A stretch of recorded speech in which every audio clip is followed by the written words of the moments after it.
Welcome to part 2 of making the daisy quilt block. Now we're up to piecing the block together. I am the queen of interlocking seams, so I'm all about pressing seams in opposite directions. So once these Drunkard path blocks are pieced, once you decide on where do you want each colour, press the two opposite corners.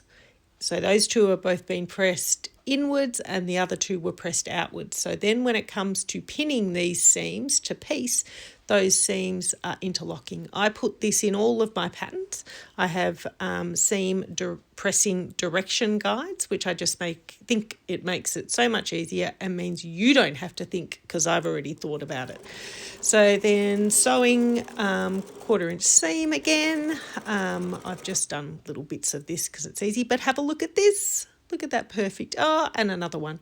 Now we're going to press these in alternating directions as well, so then we can pin them really easily.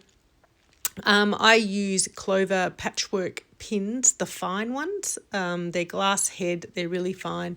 I sew over the top of them.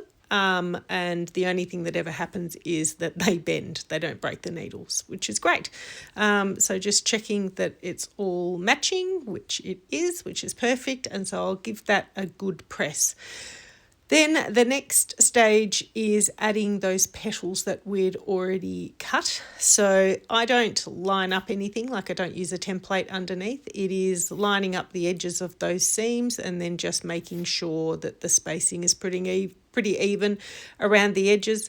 I'm not overly particular with this, but I think it comes out really nicely. And then it's time to press, which will permanently fuse these petals into place. And once that's done, the next step is to choose your threads. I use a matching thread as close as possible to the colours, what I've usually got. And I use Aurifil 50 weight.